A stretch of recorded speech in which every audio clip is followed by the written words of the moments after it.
Pozdravljeni v podcastu iz Centra Ogol. Oddaja namenjena vsem, ki želite nogomet spoznati poglobljeno in strokovno. V oddaji bomo v center postavljali goste z področja nogometa in športa nasploh. Najbolj razširjena igra na svetu je veliko več kot le zmaga in poraz. Vabljeni, da spoznate vse, kar nogomet ponuja. V primeru, da so vam oddaje všeč, vas ekipa iz Centra Ogol vabi, da nas všečkate in sledite na vseh pomembnih podcast platformah, kot so Spotify, Deezer, Google Cast, Apple Podcast, TuneIn ter na ostalih pretočnih vsebinah, ki jih še dodajamo. Najdite nas tudi na Facebooku in YouTubeu, kjer bomo veseli vaših všečkov in vas vabimo, da ste naši sledilci. S tem boste na tekočem z novimi oddajami in dogodki, ob tem pa nam boste pomagali, da bo oddaja še boljša v prihodnje. Vaši všečki in število sledilcev je za nas ključno. Hvala vsem, ki nas sledite in nas še boste. Lepo pozdravljen naš nov center oddaje, zelo izkušen trener z dolgoletno tradicijo in tudi z eminentnimi klubi v ozadju. Lep pozdrav, Marjan Pušnik. Lep pozdrav tebi, Igor, in pa vsem poslušalkam in poslušalcem. Marjan, ko smo nastavljala tole oddajo, smo se pogovarjala, v katere vse smeri bomo šla, ampak zdaj sem rekel, zelo izkušen trener. Dajmo se midva vrniti vse na tvoje začetke. Malo si imel mogoče smole v nogometnem smislu kot igralec, da te je porinilo malo hitreje v trenerski del. Daj nam razloži, kje si se ti pa zakaj si se odločil, da boš postal trener. Ja, res je, kot si omenil, moji začetki so res že daleč nazaj. V času, ko sem bil v polni, nogometni aktivni karieri, ko sem se odločal, ko sem bil pol leta profesionalec v Rudar Velenje, tam 77-80 leta, ali pa ko sem dobil tudi od gospoda Simonoviča ponudbo za Maribor, tam 79 leta, sem istočasno začel tudi študirati na Pedagoški akademiji v Mariboru. Nekega junija na nekem turnirju v malem nogometu je prišlo do odprtega zloma noge, obe kosti zunaj. To za igralsko kariero ni najbolje. Moram reči, da že tedaj sem tudi leta 78, to res, če sedaj tako razmišljam, daleč nazaj, sem že treniral tedaj pionirje v Dravogradu, pomagal v nogometnem klubu Ojstrica, v tistem času ime NK Dravograda, nogometni klub Ojstrica. Potem pa sem seveda po zlomu noge bil prisiljen 1 leto, nisem mogel igrati, pa so me zaprosili, da prevzamem člansko moštvo, kjer sem bil prej eden najmlajših igralcev, pa sem postal tudi trener. Potem po tistem, ko se je pa postavilo vse nazaj na svoje mesto, sem nadaljeval študijem, ob tem spet poskušal igrati, ampak moram reči, da nikoli več v glavi ni bilo isto kot prej.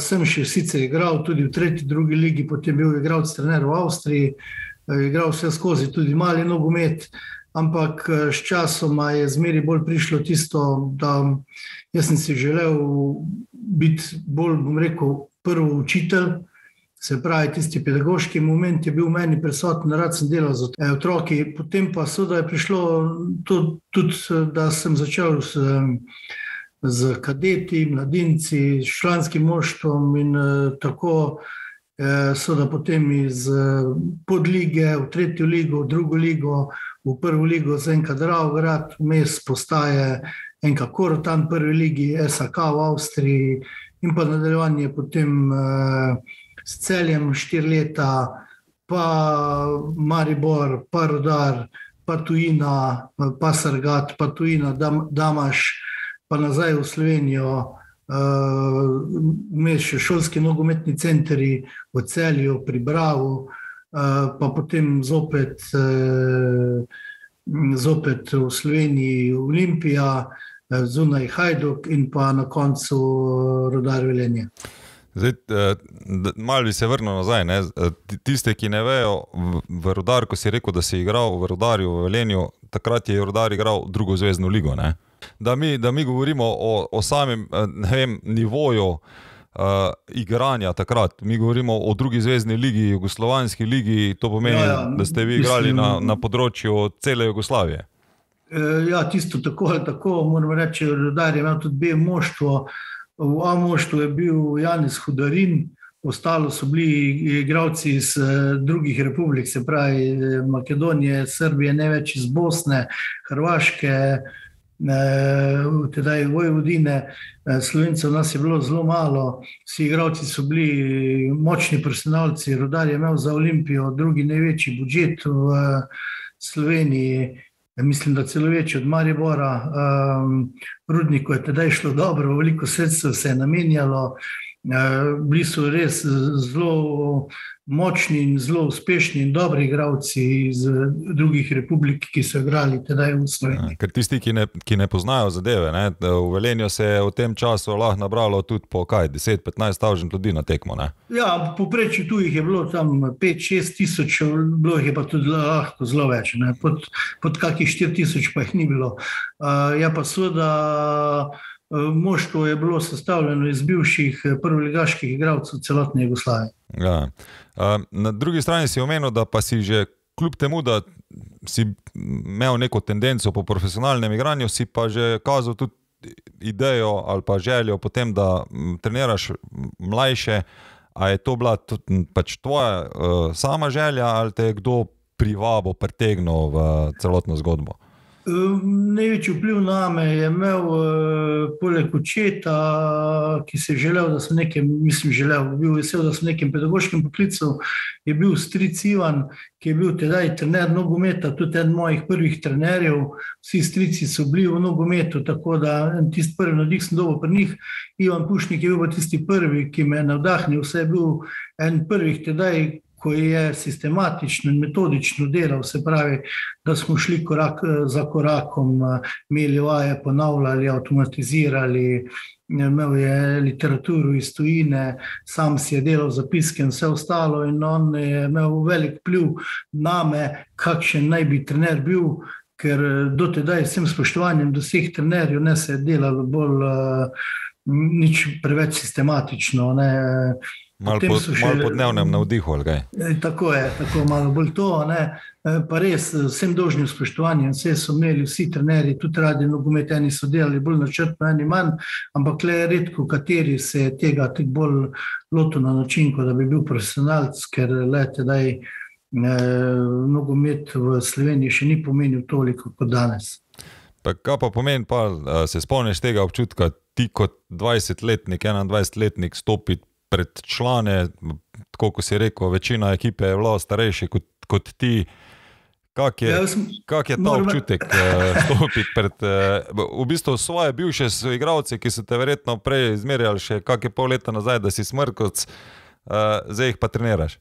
Jaz sem, bom rekel, imel to srečo zmeri v življenju, ne, jaz rečem, tisti iste ptice skupaj letijo, ne, s tistimi, ko se družiš, ne, če so pozitivci, vse ostalo, jaz mislim, da sem tudi sam tak pošten in vse, kar gre skupaj, da potem tu ni veliko problemov, ne. Fantje so me sami predlagali in kot to so me tudi potem sami spoštovali. Jasno, da je bilo malo heca, malo tipov, malo šale, pa kakšna pikra, ampak na drugi strani vse skozi, kar sem rekel, ti so fantje naredili, lotil sem se tega, tudi malo mi je stric pomagal, ne, vse sem rekel metodično, tako da se je vedelo, zakaj je neki novi pristopi, ne, v tistem času jaz vem, tudi, ker sem tudi istočasno igral košarko, naprimer, ko smo začeli tam leta 77 do 80 s trečingom, pa smo prišli kak drug kraj, so se drli na nas, kaj je, budale, boste začeli gimnastične vaje, boste začeli teči, ne. Se pravi, teda je bil to naprimer s trečim, pa kakšne druge stvari, ampak ko si uvedel kakšne novitete, pa se igralci videli, da je to dobro, ne, je s tem rasla tudi avtoriteta.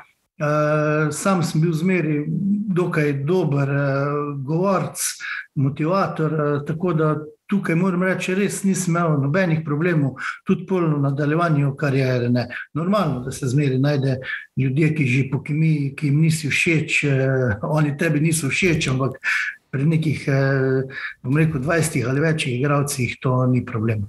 No, omenil si potem tudi, da ob tem, da si vmes še poskušal igrati, si se potem dosti hitro lotil tega trenerskega dela v Dravogradu, kjer ste naredili eno dosti zanimivo zgodbo iz nižjega ligaša, pripotovali v prvo ligo. Kaj je bilo takrat glavno, rečemo, da ste tukaj, ker ste tudi praktično skoraj vsako leto takrat vi napredovali ligo gor, ne? Ja, ne, iz tretje v drugo ligo so bili korespondni in paci, se pravi enkrat gor, enkrat dol, ampak ni bilo važno, v tem je bilo, da sem jaz leta 93 ustanovil nogometno šolo s svojimi sodelavci, to bom zmeril omenil, ne, še sedaj v šoli Darko Žižek, tedaj so bili še Jani Pečnik, Zoran Gluhovič, Richard Vršovnik, Jozo Barvič, Janko Lorber, Andrej Salčnik, Tone Brezovnik, ogromno tistih je še danes aktivnih trenerjev, so da jasno so tudi mlajši, ampak s tem, da sem hodil na pedagoško akademijo, bom rekel, pa dobil neke osnove psihologije, metodike, didaktike in vse ostalo, sem se sam začel razvijati, ob tem pa sem tudi zmeri želel se obdati s timom dobrih sodelavcev. Najbolj važno je bilo, da je bilo tedaj še gospodarstvo in pa župan, tedaj gospod Rado Krpač in pa gospod August Čerešnik kot direktor pekarne ali pa Mihajl Lučičnik, direktor Kograda IGM, da smo imeli to podprto tudi s tem, da se je razvijala infrastruktura, da smo zgradili igrišče, potem v nadaljevanju dobili igrišče z umetno travo, stadion z tribuno in z novimi slačilnicami in vse ostalo. Ob tem je pa rasla nogometna šola in pa kader. Mi smo kadrovali v bistvu načrtnost celotne Koroške in dobivali mlade fante, ki so potem tukaj, moram reči, da sem imel sam neko vizijo in idejo, kako bi te fante pripeljali iz male Koroške, malega Dravograda do večjih klubov, kako bi jih šolili na to, da bi v nadaljevanju šli tudi v tujino, da bi prišli do reprezentance in to nam je odlično uspevalo. Moj cilj življenjski se je izpolnil, če samo lahko rečem, da so sedaj v upravnem odboru NK Dravograd skoraj sami bivši igralci, reprezentanti, predsednik Marko Šuler, zdajšnji direktor NK Maribora, dva brata Pečnik, Robert Koren, kapetan državne reprezentance in da vsi ti delujejo v klubu, bom rekel, da sem ponosen in vesel, da se delo tukaj nadaljuje in pa da je tista vizija mene in mojih sodelavcev, bom rekel, jaz jih imam čiste za enakopravne in enako zaslužno za vse. Moram pa reči, da tu skromen pa ne bom, da ideja in pa tista vizija pa je bila moja, sem pa seveda imel izredno dobre sodelavce in tiste, ki so to delo nadaljevali, pa še izboljšali.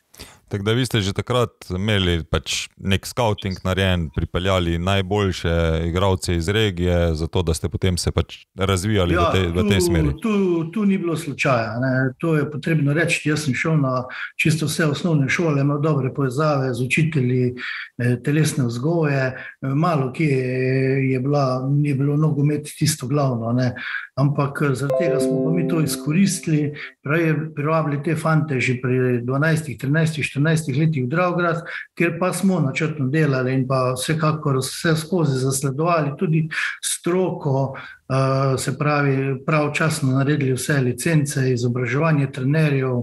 Jaz vem, da že 10 let nazaj smo imeli z UEFA licenco pro čez 7-8 trenerjev. Ne. In to je tisto bilo, ne, da so se fanti šolali, da smo si pomagali. Ne. Danes moderno rečeno strokovni svet ali karkoli tudi obstaja v katerih klubih, ampak če imaš figo v žepu, pa to ni tako dobro. Pri nas pa jaz vem, da smo se zmeri vsak teden dobivali pri drugem trenerju, doma, žene smo imeli za sebe, ženske teme, mi pa smo imeli temo nogomet in smo razpravljali potem o igralcu Štefanu, naprimer, a igra boljše z levo, z desno nogo, kamo še manjka, kaj bi bilo dobro, a je dober, a je hiter, a koordinacija, ali tehnika, ali karkoli. Ampak to smo se res prvo pogovarjali kot trenerji, drugo kot prijatelji, ki sodelujemo, in tretje nismo šli drug čez drugega. Ne. Tu, jaz sem mogoče bil moderator, sem vodil razpravo, ampak še na misel mi ni prišlo, da ne bi v Bogu tistega najstarejšega, tudi z najmanjšo licenco, pa njegovega opažanja, pa kar pa on vidi v tistem igralcu. Jasno smo pa zmeri potem to dali nek skupni imenovalc in potem zasledovali neke cilje, kako katerega fanta izboljšati. Rezultati so pa dobro vidni. Nogometna šola Dravograd je dala 60 A reprezentantov in to bom jaz rekel, to pa ni tisto glavno. Dala je pa čez 100 dobrih ljudi, igralk in igralcev in tistih, ki so sedaj uspešni v življenju, ali so na področju, ali je to zelo dobra čistilka, je dober varilec, ali je to moj sosed, ki je sedaj glavni v Luksemburgu na računskem sodišču, je to kak diplomiran inženir, zdravnik, ali pa tako smo rekel, do vseh najbolj enostavnih poklicev, ampak s tem je dal šport, nogomet, en velik zagon, neko socializacijo, neko pošteno delovanje, nek trud, ki so vedeli, da bo kasneje poplačan. Če naredimo tu malo preskoka naprej, zdaj o tem, kar si zdaj govoril, midva smo se srečala, sem imel to srečo, da sem delal s tabo tudi, da si en mojih tistih velikanov, od katerih sem se lahko učil v Celju. Zdaj, o tem, kar si zdaj ti govoril, si precej stvari potem prenašal tudi v skupnost v Celje.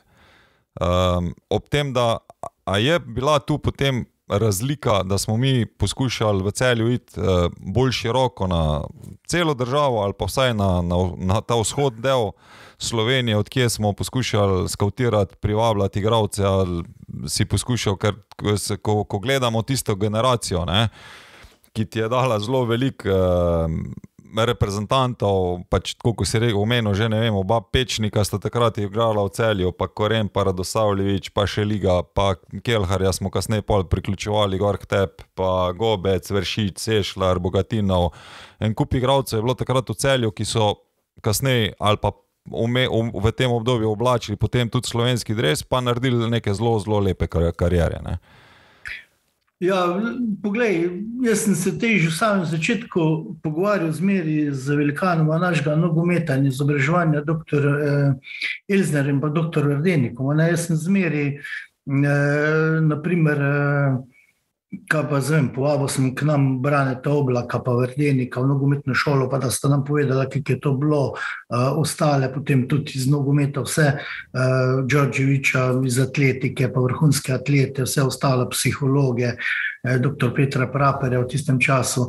In jasno, potem, ko priješ večji klub, je to treba narediti večjo širino. Mi smo prej pač skautirali od Podvelke, Radl, Ribnice, Uzenice, če rečem proti mariborskem delu, pa vse gor Črna, Mežica, Prevale, Ravne, pa tja Slovenj-Gradec, Mislinja. Ampak vseeno, kakorkoli gledaš, to je samo 80 000 ljudi, teda jih je bilo enih malo več, 88 000 na Koroškem, toliko točno določeno, omejeno število osnovnih šol, fantov, ki so sploh koordinirani, ki tečejo, pa še manj tistih, ki igrajo nogomet, ampak vseeno, to smo imeli popisano natanko točno vsakega. Točno se je vedelo, kdo bo komuniciral z fanti, z učitelji v šoli, z starši in vse ostalo. Jasno, da neke določene izkušnje sem hotel tu prinesti Celje. Imel sem vas izredno veliko število dobrih sodelavcev, delali smo tudi, vse veš, sam zelo moderno, ko so še eni se norčevali z nas, zakaj nam bojo laptopi, računalniki, vse ostalo smo imeli mi tam 2002. Leta že vsi Skype konference, trenerji, ki so potem večinoma vsi, ki ste trenirali prvo ali drugo ligo ali vodili šolske nogometne centre, je to potrebno omeniti, da je iz tam naše šole, če lahko tako rečem, izhaja, če gremo zdaj kar po vrsti, predavatelj na fakulteti dr. Marko Pocernič ali pa Železnik, potem Igor Fenko, Jelen, Tomaž Petrovič, Simon Rožman, ki je zdaj najbolj znan, bo spet deloval v Celju, in še veliko drugih, ki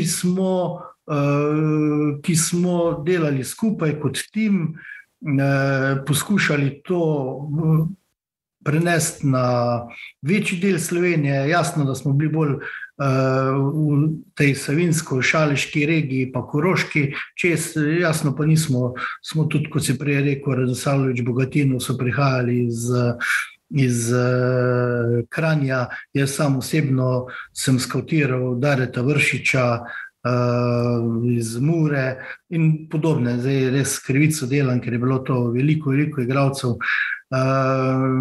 In jasno, zmeri jaz vem, da so mi v Celju učitali, zakaj toliko Korošcev, to je meni zmeri bilo tako, kaj bi se rekel, paseja, ker jaz nisem kjer ga pripeljal zato, ker sem ga poznal karkoli, preko kakšne rodbinske ali druge veze ali karkoli drugega, z kakega menedžerskega nagona, ampak zaradi tega, ker sem igralca poznal, ker sem vedel, kaj je sposoben, kako hitro teče, kako deluje in vse ostalo, in je bilo normalno, da se je tedaj mogoče nekaterim zdelo, zakaj pa toliko iz nogometne šole Dravograd, ampak če samo lahko rečem, prej si še pozabil Fornecija, pa brata Pečnik, pa Koren, to so pa še potem ostali, ki so hodili od zadnji, Matic Kotnik, to so bili sami reprezentanti, se pravi, da nismo toliko grešili, ampak da smo dobro kadrirali. Če pa se spomnim začetka iz Celja, tistih prvih 4 let, pa moram omeniti, gospoda predsednika Vengusta, ki je bil tisti vlečni konj, kar se tiče infrastrukture, na drugi strani pa gospoda Klariča, Darka in Tomaža Ambrožiča, ki sta imela pa izreden posluh, bom rekel, za mlade, za ne takojšnji rezultat, ampak bolj za tisto, da smo bili v tistem času, če lahko zdaj tako rečemo, tekmovalni klub že, ker smo bili v prvi ligi, pa smo se borili za prvaka, pa bili v finalu pokala, karkoli, Marko ga pol celo osvojil, Pucernič, ampak na drugi strani pa smo bili bolj razvojni klub. Če jaz rečem zdaj tista postava, pa bi jih lahko naštel, pa ne bom, da ne bi kjer ga pozabil, sem že malo starejši, pa se mi lahko to zgodi, ampak tedaj vam rečem, da sigurno od 22 igralcev se je 16 prodalo v tujino, ste me čuli. To je dosežek, ki je nemogoč dan danes, ni šanse. Ampak pa da ne bom mislil, ker da govorim tek na pamet, bom sem tek na hitro poskusil, kar ga zdaj iz glave. Oba vratarja, Forneci, Šeliga, reprezentanta, oba v tujino. Gobec v tujino, Budimir v tujino, prišel iz tujine, šel v tujino, Selimanović v tujino, Radosavljević v tujino, Koren v tujino, Pečnika oba v tujino, Beršnjak v tujino, Vršič v tujino in tako dalje. Se pravi, smo kar imeli neke dobre kriterije, dobro zbirali in pa seveda ob tem, kar je najbolj važno, dobro trenirali, da so lahko ti fantje napredovali in jim dali možnost v pravem trenutku. To obdobje Celja je bilo zelo zanimivo, pač ko gledamo celotno. Jaz vem, da še par let tako malo v šali ene parkrat rekel, da ti kamerkoli greš nekaj moraš graditi, drugače ni v redu. Ponovadi kakšne štadione si takrat urejal ali pa igrišča, tako ko se je gradil štadion v Celju, to je bil en del. In drug del, da pač poskušaš urejati nogometne šole v povezavi z prvim moštvom. A se tebi zdi, da se ti je v Celju potem malo prijel ta del, da si ti razvojni trener, ki pa ima težave v tekmovalnem smislu. Zdaj, če sem malo provokativen lahko, tam mislim, da se je 3-krat igrala Evropa, sicer igrala Evropa v nekih kvalifikacijah, enkrat smo se še proti kaj je že bila? Makabi, ja. Haifa smo zgubili, bom rekel, na knapa, ko bi lahko šli še v tisti zaključni del. Ja, smo bili zelo blizu, ampak ves čas si bil nekje okoli drugega mesta ali pa drugi. Tam si celo eno tekmo v minutah zgubil proti Mariboru, prvenstvo, Olimpijo, pokal. Se spomnimo tistega prostega strela, verjetno prosenečkega z 30 metrov. Zdaj, jaz, ko te zelo dobro poznam, vem, da po tekmah, ko si jih izgubil, kakršnakoli tekma je bila, te je jezil večinokrat, sploh kakšne take tekme, ko se je šlo za tisto odločilno, ker si zelo podroben ali pa natančen, da poskušaš imeti vse urejeno, da so igralci skoncentriran samo na tekmo in da je tekma tista, ki je glavna, ne. Ampak vedno se ti pa je dogajalo, da si imel pa en kup dodatnih šumov, tako, kot sem prej omenil, ne vem, gradiš nov štadion, na Skalni kleti je bilo takrat redno po 2000-2500 ljudi, in potem greš na nov objekt, kjer pa ni bilo več toliko ljudi, kar mi je bilo, rečemo, tudi fascinantno v tistem obdobju. Koliko se ti je držalo ta razvojni trener, ali pa imaš občutek, da ko se te enkrat to nalepi, da imaš pol problem z tem, da te ljudje gledajo tudi kot tekmovalnega trenerja? Pa če je to sploh razlika? Ja, to je, Igor, zelo, zelo široka tema, ne. Jasno, da trener si v obe smeri. Jaz bom rekel, pri svojih letih si lahko to zdaj dovolim, pa pri svojih izkušnjah, da bom zelo trdo, ampak to je moje osebno mnenje, jasno. Slovenija je tako ali tako samo razvojna liga. Mi smo tam na FIFA lestvici, smo okrog 60. mesta, v Evropi smo pa tam okrog 30. če rangiramo klube in vse ostalo.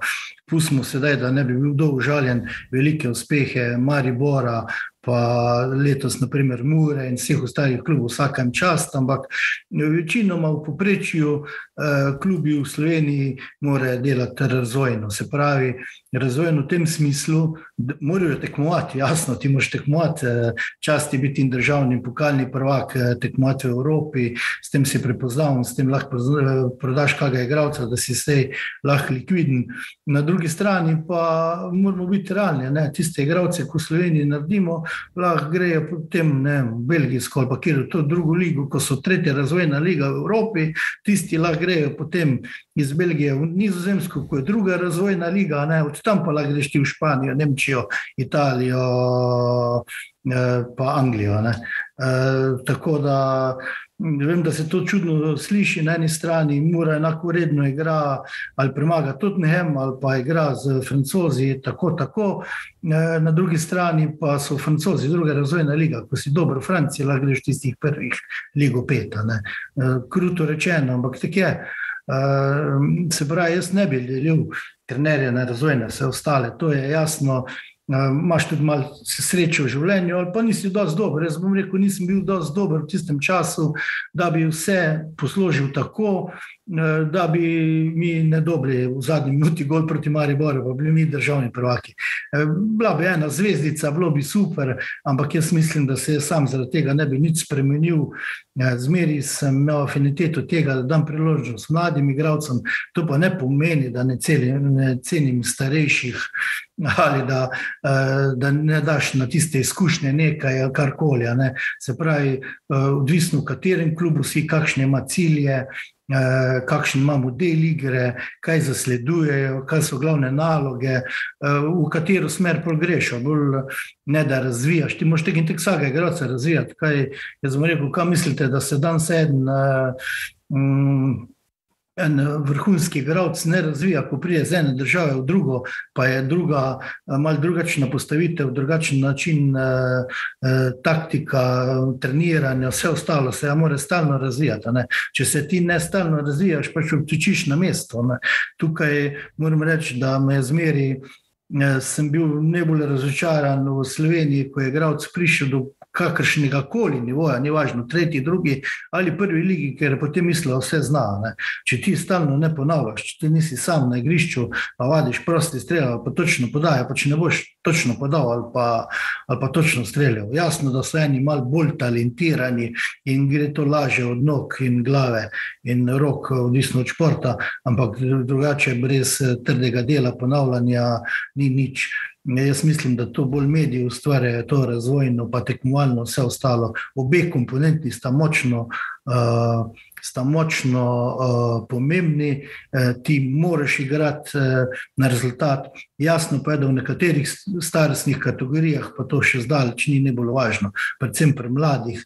Jaz bom rekel, sam tu sem zelo kritičen do slovenske kadetske mladinske lige, tudi U15 lige, ne, da se preveč igra na rezultate in premalo na to, da se bo igralci razvijali, da imajo ljudje nek cilj, da vidijo, koliko je potencialnega tega igralca, kje lahko konča, ampak seveda v pravilnem razvoju, ne pa že ob zmagi in zmagi v vsakem trenutku. To je kratkoročno. To je ena debata, smo imeli, med drugim je bil Simon Rožman tudi zraven. Koliko iti v neki riziko za to, da omogočiš igralcu, da se razvija. Govorimo pač, ne vem, če hočemo razviti enega dobrega centralnega branilca, mi vemo, da če hočemo z njim od zadnje igrati, boš to storil v nekem razvojnem obdobju, ker neki napak, ki nas pa bojo lahko stale določenega rezultata. Ali je bolje, da pač igraš na tisto sigurn preskok in boš mogoče imel zaradi tega pač kako piko več v tem prvem obdobju tekmovanja. Tu se mi zdi, da je velik dilem, sploh to, ko si zdaj omenil pri kadetski v mladinski ligi, je doskrat pač bomo napadali to našo drugo žogo, pa potem iz tega poskušali zadeti gol. In imamo težave z razvojem kvalitetnih centralnih branilcev, recimo v Sloveniji, da bojo potem tudi lahko na top nivoju ali pa ne vem, v naši reprezentanci igrali na tak način, kot si mogoče mi želimo ali pa ko se kamor gre modern nogomet. Ja, se pravim, žal je to veliko širše, kot sami včasih poudarjamo. Stroka je res najbolj važna, ampak stroka ob pravilni organizaciji tudi kluba in da se v klubu točno ve, kdo kaj, se pravi pomanjkanje dobrih športnih direktorjev, eden je Zahovič ali pa še kakšni 2-3 v njemu v boka, drugače pa to ni veliko ljudi iz nogometa ali pa ni veliko ljudi iz tega, da bi že se rekel vladajo jezike, pa tudi kakšne druge znanosti ob tem, psihologijo, ekonomiko in vse ostalo, da vejo, kako s temi igralci, v katerem trenutku jih ponujati, kako jih promovirati in vse ostalo. Nisem dost, da je kdorkoli se postavi na tisto direktorsko mesto, pa zavzema kao direktorsko funkcijo. Ti moraš biti športni vodja, ti moraš vedeti, kakšno politiko boš gojil, v katerem trenutku, kateri trenerji, na katerih mestih, kako igralca razvijati in tudi v kateri klub ga plasirati. Jasno, da bo to za njega dobro, pa da bo tudi dobro za naprej, za naše reprezentance in vse ostalo. Res, to je tako široka tema, ne vem, tu bi rabili mogoče bomo enkrat povabili še par gostov, pa bomo še naredili okroglo mizo, pa se bomo o tem pogovarjali. Okroglo mizo samo na to temo, tako da reš tu, bom rekel, kar končajo. Gremo naprej. Ja. Okay. Ena od stvari, ki je zelo značilna zate, tisti, ki te poznajo, je, da obožuješ, bom kar tako rekel, novitete, se pravi nove stvari v procesu treniranja. Vse, kar gre tudi zraven, ne govorimo sam pristopu na igrišču, ampak tudi tisto, kar si prej omenil, ne vem, ali so to tehnični pripomočki, računalniki, ure, GPS-i in tako naprej. A lahko naredimo eno zelo kratko primerjavo, kako je to izgledalo, pa lahko mogoče tudi še obdobje tega Celja, ko si ti prišel v Celje, kakva je bila, ko govorimo, tako kot smo rekla z Rožmanom, infrastruktura igrišč in tega tehničnega suporta, ki ga imaš zraven, se pravi GPS, ure, in na drugi strani te infrastrukture trenerskega kadra z ljudmi, ki pač pomagajo za to, da so igralci še boljši. Koliko je to izgledalo v času, mi govorimo zdaj 15-16 let nazaj? Nekje, 20 že, sedaj 20. Bo že 20, ja, ok. Ja. Skušali smo biti v trendu, bom rekel, pa ne zato, da bi bili v trendu pa moderni, ampak jaz sem hodil tudi na seminarje v tujino, vse skozi se izobraževal, dobival literaturo, zveze, koliko se je dalo, kupoval v tujini in tedaj še kasete, pa VHS, pa potem DVD in vse ostalo. In da smo skušali slediti modernim trendom, jasno na podlagi zmeri same igre in analize igre, ker kopirati, danes Manchester City, če ti nimaš tistih igralcev, je neumnost. Ne slediti Manchester Cityju ali pa Bayernu danes, ko igrata tak vesoljski nogomet, je pa neumnost. Ti moraš vedeti, s kakšnimi principi igre se oni ukvarjajo, točno vedeti, po katerih principih ali ciljih ali podciljih, podprincipih potem boš ti treniral, kaj boš počel. Ti moraš vedeti, kakšen model igre boš imel in na to graditi pol tvojo vizijo. Mi smo se zdaj tu trudili. Jaz vem, da moja prva diplomska, mislim potem na UEFA Pro, ker sem jo res prvi zagovarjal, tedaj selektorji so jo dobili zasluženo, Verdenik, Prašnikar, Oblak in Katanc. Jaz pa vem, da sem jo delal tedaj pri tistemu doktorju iz Nemčije, ko je prišel, in doktor Elznerju, ki mi je bil recenzent tedaj, in da smo se trudili tedaj, naprimer se je igralo še z Liberom, s centralnim branilcem, 2 štoperja od spredja, začeti igrati 4 linije. Smo včasih tudi dobro fasali, ker 4 linijo ni bilo tako enostavno kar igrati, fantje še niso, to sploh ne, tedaj se ni toliko delalo, enkrat je to poskusil, zvem prej Miklavič v Gorici, pa potem ne več veliko. In tedaj je bil to en velik korak naprej. Potem tudi mi smo začeli potem z animacijami, da smo igralcem pokazali z animacijami, pa s PowerPointi, pa vse ostalo. Vem, to je še v playbook, ali kaj je bil? Ja, playbook, pa vse ostalo. Ja. Ampak kako jaz vem, kako sem bil popluvan tudi v naših medijih, športnih, pa od novinarjev, ko sem laptop prinesel na trening, pa nisem si jaz to zmislil. Jaz sem bil prej v Šalke, pa na Nizozemskem, pa sem videl Stevensa, oziroma jaz sem imel to srečo, da sem velikokrat bil s Tomislavem Ivičem skupaj, jaz sem šel k njemu v Split, dobil sem se z njim v Zagreb, 2krat, ko je prišel sem v Slovenijo, sem ga gostil, pa sem bil po 8 ur z njim skupaj, v gostilni je gor na mizi stal, pa kozarce predstavljal, pa sisteme, pa ostalo, pa to. In on je rekel, tisto, kar ti igra, kar ti špila, tisto ti terej naprej, jasno pa je, da moraš pa spremljati, kaj je to. On je bil en prvih, ko je pressing začel na sprotni polovici, treniral 20 klubov, tak življenje pis, da te nared vrže, ampak izredno preprost človek, na drugi strani pa izredno razmišljanje. In ko si ti enkrat videl, kako ti ljudje razmišljajo, jasno si se jim skušal približati. Na eni strani ena metodika, didaktika enega Zdenka Verdenika, na drugi strani ena inventivnost enega Iviča, pa še vse ostalo. Danes reči, da ne boš koga kopiral, takih skor ni. To je kak Bielsa, pa res kaki taki super talenti angleški. Vsi ostali pa malo od koga vzameš. Jasno je pa, da je zelo važno, kako ti to prilagodiš na svojo ekipo, pa na svoj prostor. Ker se pravim, ne moreš ti danes kopirati Manchester Cityja pa Bayerna, nimaš šanse, ker nimaš take igralce, niti te ne bo vodstvo kupilo.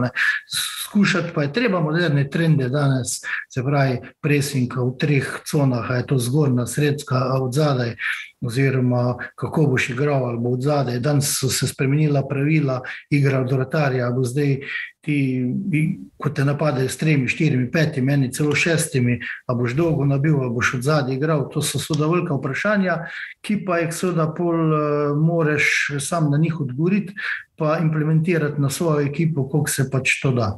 Ampak zdaj, če rečemo... Če pa se vrnem nazaj na Celje. Ja, to sem nekaj vprašati, ko ste bili... Koliko ste imeli vi igrišč na razpolago, ker ste prvo ligo igrali za treniranje? To je bilo, to so zdaj stvari, bom rekel, sploh nisem namerno prednot odgovoriti. Ravno to me zanima, da vemo, kam mi gremo, pa da vemo, kje bi morali biti. Mislim, jaz bom še enkrat rekel vse zasluge gospodu Vengostu Klariču, prej sem še pozabil meniti župana gospoda Šrota, pa Ambrožiča, da so enkrat tak stadion zgradili, kot je v Celju, pa potem umetno travo. Prej je bila samo skalna klet in pa tisto leš igrišče ob skalni kleti. Jaz vem, da v enem sezoni, da mi smo imeli stalne bitke na strokovnem svetu, ker sem se jaz na smrt udaril s predsednikom pa direktorom kluba, s gospodom Vengostom Klaričem, ker smo imeli več treningov na lešu, kot na travi. In kakorkoli, v tistem času je Celje igralo izredno lep in modern nogomet. To vsi vedo, vsi vedo in tudi vse bom rekel, igralci, ki so se prodali tujino, so to dokazali. Ker če ne jih ne bi vzeli, če bi ti slabo igrali, pa bili slabo pripravljeni, karkoli. Hotel sem to reči, da jaz, ko predavam na usposabljanjih za trenerje, pa imamo tam en PowerPoint, pa igrišča, na katerih lahko igralci trenirajo in sem že po moje 10 let razmišljam, da bi ta del, se pravi ogorki ali pač ta leš. Kjer da rečemo je za tenis igrišča, da bi to ven dal, ampak namerno pustim ravno zaradi tega, da povem... Ne moreš, da je to del zgodovine, enostavno ti bom jaz rekel, ker sem deloval tudi v drugih državah, naprimer Japonska in Iran. Smešno bilo govoriti, da je tam vse idealno. Ja, jaz sem imel naprimer v Fukuoki, Avispa, 3 igrišča, eno lepše kot drugo.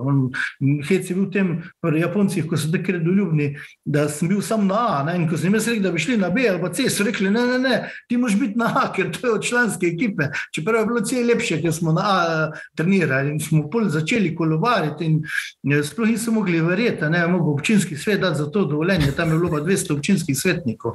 Smo čakali 6 mesecev na tisto sejo, da smo lahko na vseh 3 prelepih igriščih začeli trenirati. Ampak ob tem vsi mladi, pa niso prišli takoj na tisto igrišče, so bili na pesku ali na takem lešu ob strani in se glih tam učijo tehnike in se ne učijo, da ne rečem Irano, od travnikov do prekrasnih igrišč v nekaterih centrih, na drugi strani pa do luk noter v travi, da si lahko nogo zlomiš.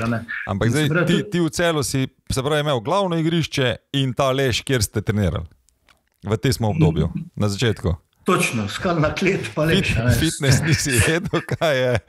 In na razpolago si imel... Igor, to sam veš, ker si tudi tu znam deloval. Mi smo tedaj, sam veš, da smo koristili fitness. V Celju še ne?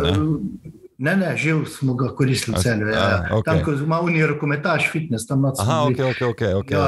Tam smo bili že face. Smo to malo kasneje, da smo uvedli. Ne, sam na začetka že. Jaz bom rekel zmeri, že tedaj smo začeli tudi delo deliti. Jasno je bilo, da ni bilo tedaj kondicijskih trenerjev, diplomiranih, naredih in vse ostalo, smo se mi vsi malo priučili. Tim tvoj je bil pa ti, pomočnik in trener vratarjev in to je bilo to.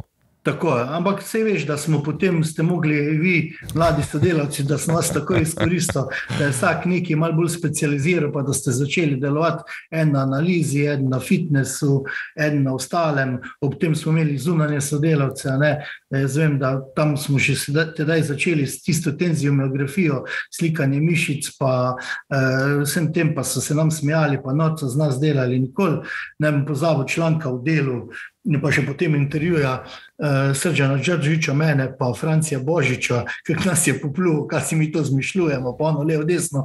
Dansko je pa to v vseh svetovnih ekipah, pa noben tega ne napiše. Za Milano je dosti dober, ampak za nas je pa, mi še nismo tu. To je isto, Nagelsmann ima televizor v igrišču, 30 kvadratnih metrov, pa tablico ves čas zraven, ampak mi bomo računalniški trenerji. To sem jaz bil najbolj vesel, ker ko sem snemal trening, ne bi nikoli pozabil v Poreču dol na pripravah, tam 2004. leta, karkoli, ob tem imel pa računalnika, in ko se je trening snemal in se je pol gor preneslo in sem igralcem pokazal, so se z tega norca delali, skoraj v celi Sloveniji. To je bilo 2004. leta.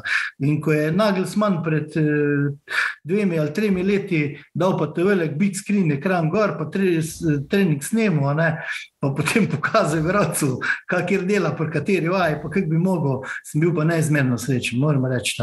Se pravi, nisem jaz bil neki izumitelj, karkoli, ampak hotel sem slediti tistim, bom rekel, novitetam, ko si prej rekel, da sem bil za nove stvari in večinoma se jih je pokazalo ne vizionarsko, ampak da so jih potem kar standardno uporabljali. Se pravi, široki tim ljudi, Ker jasno, teda je bil problem, seveda tudi denarja. Nisi mogel ti celi res reči, zdaj bom še imel pa pomočnika, pa za analizo, pa za video, pa za kondicijo enega drugega, pa reha trenerja, pa fizioterapeuta, pa vse. Ne. Mi smo imeli Stevana Đorđevića, Bojana Tanška, pa to je to bilo, pa še kak masera, ne, pa ekonom. Danes pa jasno, če hočeš ti uspešno delati, je, tako si prej rekel, je pa malo drugače. Jaz delam zdaj v Iranu, ko sem imel štab 20 ljudi, ali v Hajduku, ko sem imel čez 25 ljudi, ali v Avispi na Japonskem, ko sem imel 15 ljudi, ali pa v Olimpiji, ko si jih imel 10, ali pa v Mariboru. To so ogromne razlike in seveda k temu moraš tudi delo prilagoditi. No, ampak tu se pač vidi zdaj, da je razlika to, kar si pač že omenil, ne? Da tim zdaj iz tega enega pomočnika zelo hitro nastaneta 2 ali pa 3, pa je vedno kaj za delati, ob tem, da imaš video analitika, da imaš kondicijskega, da imaš na vsakem treningu vsaj enega fizioterapeuta, da ne vem, a si imel možnost kje delati s psihologom in tako naprej. To je en del, ki je support na igralce. Na drugi strani pa, koliko si se ti srečeval potem naprej, ne? Zdaj, jaz se spomnim takrat, ko so bile prvič te sunto ure, vem, ta TMG, ne? Zdaj zelo na hiter, če ga lahko jaz upišem, ne? Da bojo tisti, ki ga ne pozna. Gre se pač za to, da se nekje med izhodiščem pa pripajališčem postavijo pač 2 elektrode, ena taka igla se ji reče, sicer je to sam meritev, kako hitro in debelo se odzove mišica na električni impuls, ki ga dobi. In potem se te primerjave delajo znotraj, spredaj, zadaj mišice, kar se tiče hitrosti, levo, desno, se pravi leva, desna noga, in iz tega potem lahko predvidevamo ali poškodbe, ali po rehabilitacijah je tudi zelo priporočljivo meritve izvajati, ali pa če bi lahko igralec, ne vem, predvsem v atletskem smislu bolj napredoval. Tako kot si omenil, ne, pač dr. Đorđevića tudi, z njim si tudi veliko delov glede tega, ne. Ja, ampak sej morajo ljudje oziroma trenerji, njim je pač namenjeno vedeti, da to je samo ena od pomoči nogometu. Najbolj važna je seveda igra, pa kar izpelješ ven na igre. Ampak danes v tej specializaciji vsega seveda se potem v velikih klubih gledajo tudi podrobnosti. In jasno je, če ti lahko za enega TMG-ja, enega igralca 14 dni prej spraviš, namesto da ga imaš 4 tedne, pa ga imaš 14 dni, ker ima samo eno mišično vlakno ali del mišice bo prej zacelil oziroma se naredil v pravilnih vajah, potem je to danes seveda najbolj poplačan denar, ne, v vrhunskem nogometu. Na drugi strani, jasno, večina trenerjev v Sloveniji, mislim, 99% te možnosti nima, ne. Te možnosti nima tudi že večina ostalih, ampak danes brez GPS-a, brez vsega tega danes, da lahko sploh neko obremenitev planiraš skozi celoten teden, je pač, tako bom rekel, jaz manj sem vedel, prej bolj sem bil pameten, ne, zdaj vem, da sem velika budala, čisto bom rekel, v eter mi sploh ni nerodno priznati, ne, ker danes jaz o tem sploh ne znam zamišljati več enega pravega dela, če vsega tega suporta nimaš in je izredno težko. Jaz bom rekel, meni je težko, ne da bi mi bilo podcenjevanje, jaz lahko grem trenirati 7. žnija ligo, ne, pa bom še zmeraj z veseljem trener, bom pač delal, tako sem delal pred leti, ampak malo me bo pa zvečer srce pa glava bolela, ker ne moraš delati tisto, kar bi rad, ne. In na nivoju, ki ga bi rad, ker za to pač rabiš velik support. In polenkrat, ko delaš v takem timu, ne, širokem, pa vse ostalo, potem sploh vidiš, kaj se je še od zadaj, ko prej nisi vedel, mogel vedeti, ne, pa nič ne kriv, ne dolžen, ampak tako pač je. Ne. Zdaj, eno tako mogoče provokativno vprašanje ponovno. Zate tudi velja tako dosti, da si imaš rad kontrolo nad zadevami, se pravi, rad te veš, kako stvari funkcionirajo, to sem jaz tudi imel, kar se tiče računalnika, včasih malo zabave s tabo, ne. Koliko si ti lahko sprejel ali pa koliko si imel težave, ko se ti je začel ta tim povečevati, ne? Da zaupaš kondicijskemu, kaj bo delal, da zaupaš, ne vem, videoanalitiku, da zaupaš ostalim članom štaba, da vsi delate v svoje dobro. Zdaj, če tako malo karikiram, ne, Simon je rekel, da je imel težave, ker sem ga tudi jaz tako malo rekel, se pravi, si malo control freak, ne. Bojan Prašnikar je isto rekel, da je v Cottbusu super, ampak je rekel, na koncu je kondicijski delal tisto, kar sem mu jaz rekel, ne.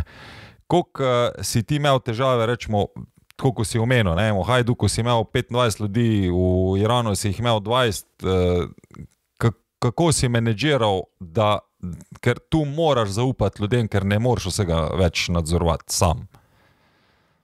Ja, malo bom hec uporabil, ne, jaz tudi, če komu zaupam v življenju, to je svojo hčerka, ampak ko je šla po 18 letih disko, sem prvih 3-krat, jaz tam nekaj v kotu ostal, da sem videl, kje je, s kom je, ne. Zdaj, a je vedela to? Tedaj ni, zdaj pa že ve. Ampak hec je v tem, pa to sploh ni heca, ne, da to seveda je odvisno od karakterja karkoli. Danes brez zaupanja ne gre, če hočeš imeti tim, mi se zdaj pogovarjamo seveda za, bom rekel, en klub, kot bi mogel biti naš vsak prvoligaški. Se pravi, da imaš najmanj enih 5-6 sodelavcev, se pravi, morajo biti timski sestanki, mora se vedeti, kdo, kaj, kako. Jasno je pol od karaktere vodje, odvisno, kaj je ona, je absolutista, je demokrata, je, ne vem, ali prepušča stvari, ampak ve se, kdo vodi in kdo odgovarja. Že dolgo več jaz nisem specialist za kondicijo, včasih mislim 20 let nazaj sem se s tem ukvarjal, sem vedel kako, kaj, zdaj bom rekel, ne da nimam pojma, še zmeri spremljam, vem zakaj se gre, ženega čez vodo me ne bo pelali, ne? In bi bil zelo nesrečen, če bi meni tam meglo prodajo, tam ko videl, da ne, ampak tistemu pač ne bi zaupal. Ampak drugače pa mislim, da izobraženi kondicijskih trenerji, ki izhajajo z nogometa, ne, moraš pa ti točno vedeti, kako, kaj se tiste, bom rekel, pol ure ali uro pred, odvisno od ekipe, trenerja, tisto, ko prideš pred trening, ko je predpriprava na trening, ne, če že tam ne vrhunski ljudje delajo s tvojimi igralci, potem si tek mrzel že potem. Ne. Mi zelo kruto in zelo enostavno bom povedal, mi trenerji, glavni ekipe, ko ima enkrat tak tima, ne, smo pol danes bolj kot ne sromaki, mi imamo še danes na voljo 2x po 1 uro, sreda pa četrtek, petek, odvisno od tekme, ko lahko delamo taktiko, model igranja, način igranja, vse ostalo je nekaj drugega. Ne. A je reha treninga, je regeneracijski trening, je tehnični, ali pa je nekaj malo na moči, ne, hitrosti in vsem ostalim. Ampak moraš pa obvladati vse te stvari, da lahko to vodiš. Zdaj pa si preterečemo, ne, jaz se tu ne bi postavljal, kako me vidijo drugi, jaz sem pač bil zmeri bolj tak agresivni tip, veliko sem se drl, pa vse ostalo, to, če bi lahko bi popravil, ampak tak karakter pa sem, ne, to definitivno lahko pali enkrat, ampak potem enkrat, ko sem jaz bil trener pa v Iranu, ali pa na Japonskem, tam, ko se pa ne moreš dreti, jaz sem se sicer drl prve pol leta, sem pa tudi hitro domov šel, ne, ker tam igralca ne moreš nadreti. Pa moraš malo kakšne druge prestope imeti, ko se pa tudi to naučiš, ne povem, da moraš včasih tudi malo bolj agresivno kak glas uporabiti, pa na koncu, če te igralec ne razume, pa tak ni haska, ne. Se pravi, ti ga moraš pripraviti do tega, da bo on to razumel, potem jih je tu 24, da jih bo 24 to razumelo, je že zelo težko, ne. Na koncu, potem, da malo pojamem, smo mi tisti trenerji, ona je stranka, ne. Nedvomno pa moraš danes zaupati in prepustiti delo ostalim. Ne. Bom povedal to anekdoto, leta 96, Korotano sem jaz imel psihologa, leta 96 sem imel psihologa, ki je delal z moštvom, dr. Peter Praper, vrhunski naš strokovnjak na področju psihologije in psihiatrije, ne, kar je tudi včasih zelo dobro v nogometu.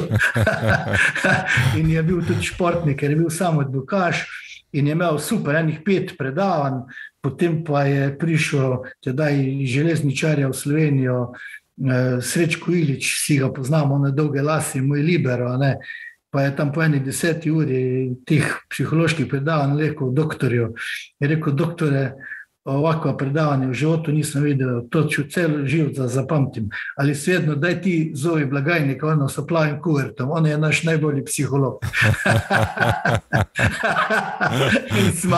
in smo mi dva polnehala s tisto psihologijo, ker pač plač ni bilo tedaj 4-5 mesecev. Se pravi, odvisno od tega, kako, kdaj, kaj, ampak danes tudi na tem področju, ko se dela že bolj na načinu treniranja, da bo igralci res razumeli igro, pa vse faze igre, pa vse, bom rekel, principe in podcilje in vse ostalo, se danes tudi brez psihologa ne da. Se pravi, nekdo, ki bo dal igralcem tehnike, ne samo zato, da bo boljše razumevanje, boljši team building pa in vse ostalo, ne samo tista motivacija za tekmo, tista je najbolj enostavna. Motivacija za igralca, jaz zmerim in rečem, če imaš ti redno plačo, dobre pogoje, strukture, dobre trenerje in če hočeš kam priti, to je največja motivacija, kaj češ večjega. Tisto neki motivacijski govori pred vsako tekmo, hočeš, nočeš, se izpoješ in slejko prej, igralci potem svoje razmišljajo, ti svoje. Jaz brez danes vseh teh znanosti, ki so dodane, si sploh jaz več resnega dela ne znam predstavljati. Pustimo zdaj nivoje, bom rekel, zdaj, če si ti trener dan v Sloveniji, večina klubov v drugi ligi imaš pač trenerja, vratarja, pa enega pomočnika, pa ti, pa si deklica za vse. Vsem dolžnim spoštovanjem, ampak potem je bolj malo več sreče, pa občutka, pa kakšne igralce ti pripeljajo, ko pa to, kaj boš naredil. Če pa ti hočeš v timu dela danes, pa in brez sodelovanja tega tima, za mene res brezpogojno ne gre. Ti moraš ljudem zaupati. Tako da tudi ta monitoring meniš, da je zdaj v sodobnem nogometu pač nujen. Govorimo lahko skoraj vseh stvareh že od... Jasno, prvo neki plan, program, delaš po njem načrt, vse tisti, potem pa neka analiza, pa da sploh vidiš, kaj je, kaj ni, kje si ga polomil, kje si kaj dobrega naredil, si to zabeležiti, analizirati, pa drugo leto spremeniti. Brez tega se ne da.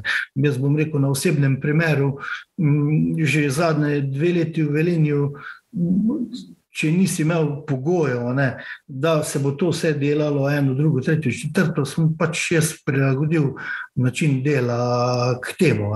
Ne zdaj, da sem bil na zadnjaški karkoli, ampak si šel 2-3 stopnje dol, ko pa če bi bil prej v Olimpiji ali pa v Mariboru, ali pa da ne rečem v Hajduku ali pa v Ispi ali pa v Damašu, ker si imel 20 delavcev. To je pač jasno po tem, koliko sam uspeš na nek nivo dati, da bo še zmeri prvo igralcem interesantno, da bo zaradi tega tudi dobri rezultati, ker tisti nas nažalost edini ali veselje edini obdržijo, če ne se hitro namislijo karkoli. Vsak klub, ko ti priješ, pustimo nekaj večje. Ti pa če rečejo, da mi moramo igralce razvijati, pa ono, pa levo igro, sam pa 3 zgubiš, pa odletiš. To sploh ni kaj. Zato moraš prvo igrati. Jasno, da če se le da na rezultat, če si sploh ekipa sposobna tega, jasno pa, da tudi nekatere ekipe, ko pa nabavijo mlade igralce, zdaj je najboljši primer Celja. Moram reči, pač mediji so mediji, zdaj hočejo z nekaj tega zgodbo delati. Ante Šimundža mi je čisto prav povedal, ne moš ti kupiti samo 10 mladih igralcev, pa misli, da boš prvak, ali da boš jih kar prodajal, pa šanse ni. Zato, ker užaljen ali ni užaljen, nobenega problema. Isto se bo s tem problemom zdaj srečal, ali prej Šalja, ali pol Kosič, ali Šalja, ali Sešljar, ali pa zdaj Simon. V klubu si morajo čistega vina narediti, kar je tisto najbolj pomembno. Ko si prej na začetku omenil Celje, se vrnem 20 let nazaj. Mi smo planirali, da bomo neuspešni še v letu 2004. Sem tam že, jaz nisem več bil trener. Mi smo 2 leti bili prehitri. Če bi lahko s tisto ekipo še naprej 2 leti treniral, to bi bila pol špica ekipa, pa vsi se bi isto prodali, ampak kak je prvi menedžer prišel, pa prvi malo pomahal z zelenimi bankovci pod nosom, je to se vse razletelo, kar je normalno. Kar je na koncu tudi cilj igralcev bil. Pa verjetno, Jasno, pa verjetno jasno. tudi v enem delu tudi ideja kluba, zaradi tega, Pa da je pač jasno, lažje preživeti. Ne? mi smo bili tako pa današnje sončne elektrarne, hoteli smo biti samo skrbni. Sej, večina klubov se mi zdi, da v Sloveniji je še vedno takšnih.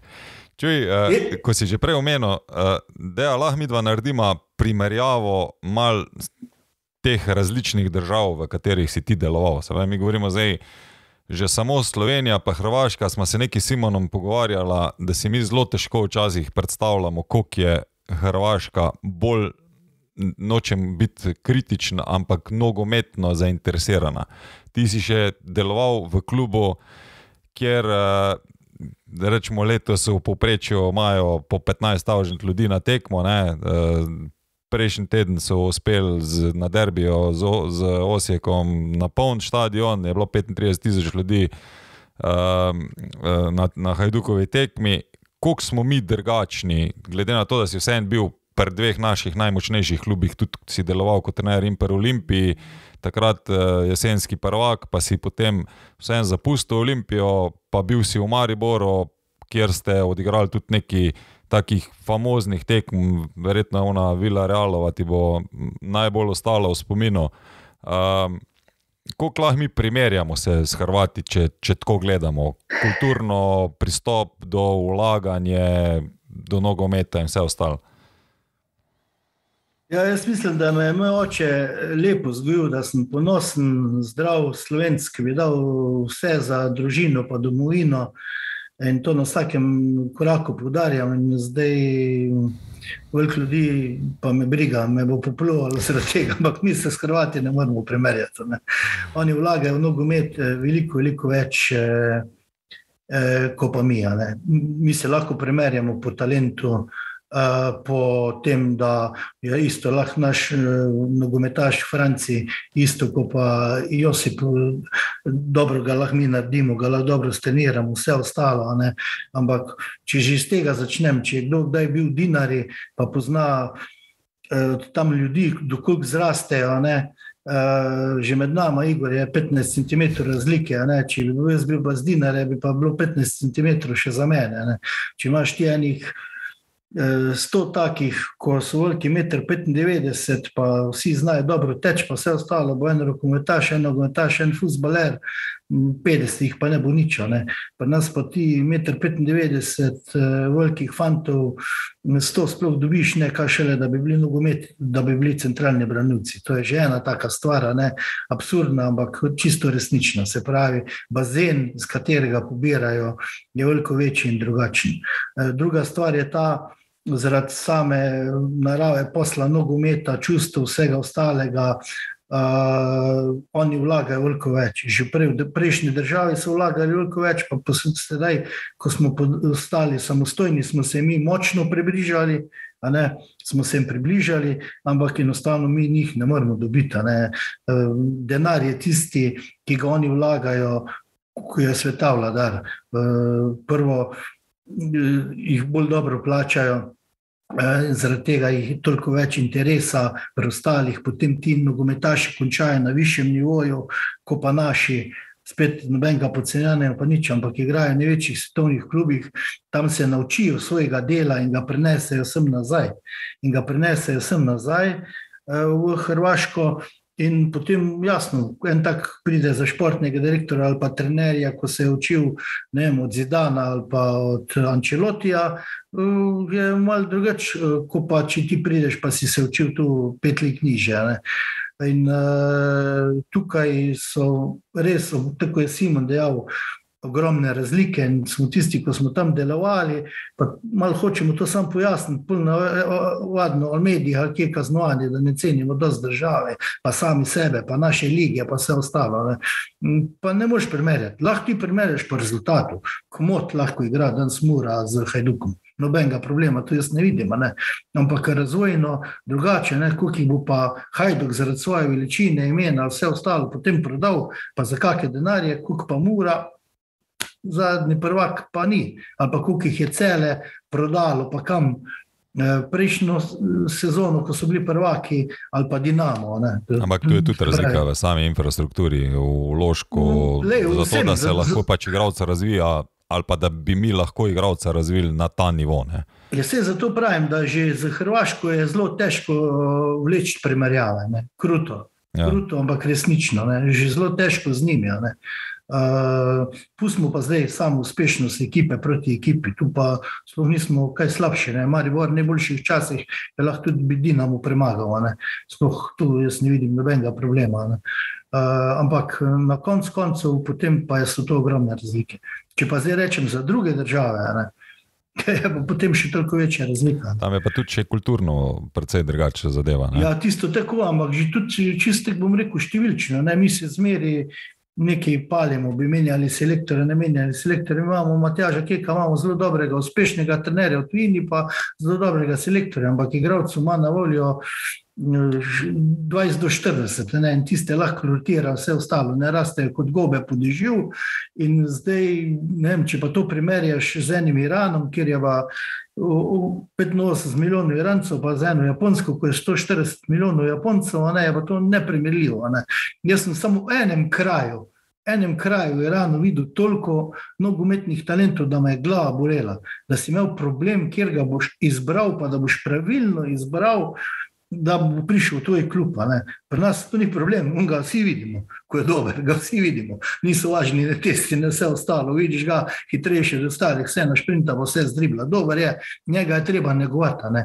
In mi imamo na 100 nogometašev 5 takih, oni imajo pa, ne morem reči na 100, ne, jih tudi nimajo veliko več, ampak na 10,000 nogometašev, ne, imajo pa oni 500 takih, ne, pa od 5 takih, pa 500 takih je pa lažje njim zbrati. Ne, saj to, ko se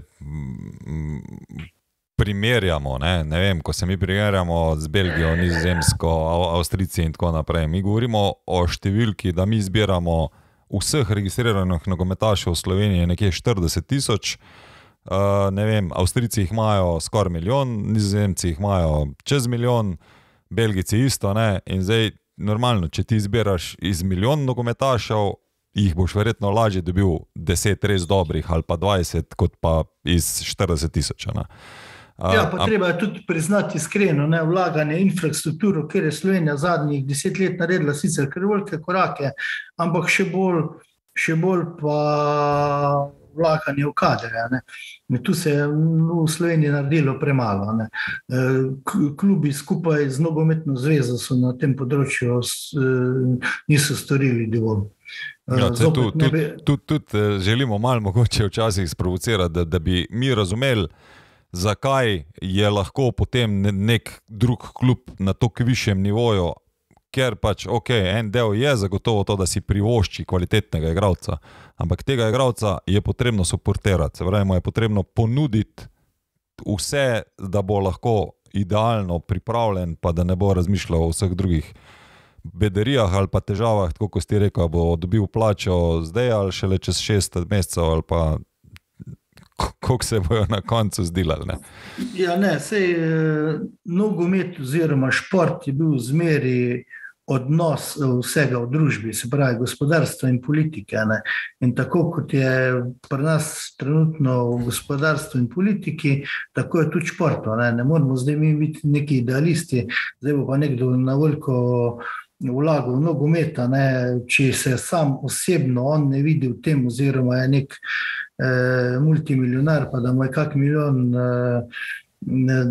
milijon odveč, ga bo vrgel noč športa, pa če kjer vidi, premalo ljudi vidi v tem poslovno priliko, ne. Premalo, tudi smo mi po medijih, reklami v zadnji je premalo, vse ostalo, in to jasno potegne eno z drugim, ne.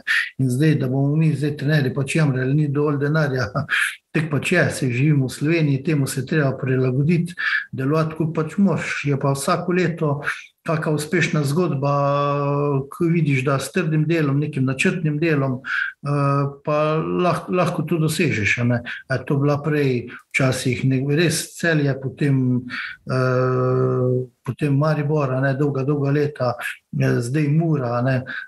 Celje zaenkrat, če ni izkoristilo svojega momenta, pa jaz mislim, da ob teh vlagateljih, podpori župana gospodarstva, pa da za Simonom bojo še pa tudi to dosegli, ampak treba dati čas v čas, pa tudi njim neki prostor, 2-3 leta, da se lahko to naredi. Pa dozoreti verjetno v tem projektu. Ja, dozoreti spet na vseh področjih, ne samo trenerja. Dozoreti tudi klub, delovanje kluba, organizacija, akademije, šole, vse ostalo. Ok, Deja, nam lahko ti predstaviš eno drugo zadevo. Ti si deloval v Iranu pa na Japonskem, ker vemo, da državi nista primerljive po velikosti za Slovenijo. Eno tako vprašanje imam, kako ste vi potovali na tekme? Kako je to izgledala sama organizacija, ker se mi verjetno danes v Sloveniji ne ukvarjamo s tem, pač potuješ iz Kopra v Mursko Soboto 2 ure pa pol in to je to, ne? Kako je to izgledalo? Ja, tu moram res kot malo več stavkov temu nameniti, ker je bilo zelo zanimivo. Verjetno tudi kakšna anekdota še taka posebna. Pa ne bolj, naprimer, če se lotim prvo Irana, pa prvo sem že vrnil kar na Hrvaško, poglej. Hrvaška, ko ni velika, pa smo bili v Splitu, pa je bilo, 15 stopinj ali pa 18, smo lepo normalno trenirali, kar je glaček, vse ostalo, povem, smo enkrat leteli, potem v Vinkovce, najprej še na neko tekmo evropsko, pol pa v Vinkovce, tam je bilo pa malo čez nulo, pa veter bril, pa vse ostalo, moji so pomrli, bom rekel, in na igrišču vse ostalo. Že tam je bil taka razlika, da to sploh ne moreš verjeti. Zdaj bom rekel, če bi pred 14 dnevi šel iz Dravograda na tekmo v Koper, bi bilo isto, dole je bilo plus 15, tu pa 40 cm snega, ampak tu malo poznaš, tam, ko pa naprimer ne poznaš, pa te tudi vnaprej pripravijo. Jaz vem, v Iranu sem si prvi naredil tak velik zemljevid, 2x3 metre, pa smo ga imeli v pisarni noter gor, kam se potujemo, da smo si sploh mi, ko smo tam delali, naši trenerji, jaz sem tedaj pelal 3 zraven, Žiga Klajič, Andrej Salčnik, pa Sandi Sedinovski, ko je zdaj spet v arabskem svetu, prej bil pač v Perziji z nami, da smo si sploh predstavljali, kam letimo. Mi smo znotraj Teherana, pa ko smo bili Damaš Gilan, ko smo bili gor v Kaspijskem morju, tam smo šli na 2 tekmi z avtobusom, če ne smo vse leteli z letali. Na Japonskem, ker so pač hitri vlaki Shinkanseni, smo hodili tudi Shinkansenom, na enih 5-6 gostovanj, tam od 400 do 800 km Shinkansenom, ostalo smo tudi leteli, pa 2-3 z avtobusom. Naprimer, na Japonskem dobro, jaz sem bil čist tam na jugu, in je Južni otok in je bilo tudi tam 17-18 stopinj aprila, nikoli ne pozabo, šli smo pa v Sapporo na tekmo. Gor je bilo pa, so nas dali še en tak lep, prekrasen golf hotel, pa jaz vem, da sem iskal palce, da bi igral, sam ko smo tja prišli, ni bilo kaj za igrati, ker je bilo 30 cm snega, pa smo poligrali v pokriti dvorani. Tam, se pravi, tam je zdaj Mihajlo Petrovič, trener, naš znanc slovenski, pa Milan Tučič, Miki, tako je pri meni v Velenju igral, pa v Bravo, zdaj je tam igra, zelo uspešen tudi. Moram reči, to so ogromne razlike. V samem Iranu, tam so tudi taktiko dali na to. Mi smo drugi moj mandat tam, Damaš Gilan, smo bili v Kaspijskem morju in je bilo naše igrišče namerno z umetno travo, čeprav smo imeli prekrasen novi štadion, velik za 35 000, mi smo pa nagrali na takem z umetno travo 20 000, ampak ko je bilo 10 metrov pod gladino Kaspijskega morja. Na to mesto je bilo pa še dolno to luknjo, je bilo to speljano. Kaj to pomeni? Ko so prišli nam igrati, so bili takšni vremenski pogoji, vlažnost, vročina in vlažnost. Vlažnost totalna, z Kaspijskega morja pa vse ostalo, vročina pa tam 30, 35, 28 je bilo že mrzlo. In prvi počas počas je bilo 1-0, 2-0 za ekipe, ki so bile boljše od nas lahko, ampak drugi počas smo mi zlahka dali 3-4 gole. Ker ste bili toliko navajeni temperatur. Ja, mi smo bili tega navajeni, predvsem dihanja, tistega pa vse tega. Ko pa smo mi šli igrati Rafsanjan, kjer je pa planota 3400 metrov nadmorske višine, tam kot prihajajo najboljše pistacije na svetu, tam cela polja, mislim, peščena voda, pa tisti grmi pistacija. Tam smo pa igrali tekmo, smo pa mi vodili 3-1 prvi počas, ampak smo gladko 5-3 izgubili, ker drugi počas jaz svojih igralcev nisem videl na igrišču. Najprej sem se še sam malo drl, ampak sam enih 5 minut pa se še pa dred več nisem mogel. Jaz sam ker nisem imel zraka. Čuj, pa ste imeli kdaj kakšno strategijo, da greste, 2-3 dni prej? Pa... Ne, pa sej sam veš, da 2 dni vsi trenerji, ko so se s čim tako bolj kaj ukvarjali, 2 dni nič. Če bi šel 5 dni prej, pa tam malo treniral, pa to se bi malo prevadil. Pač en dan priješ, drugi dan malo težko dihaš, tretji dan pa tako ne dihaš več.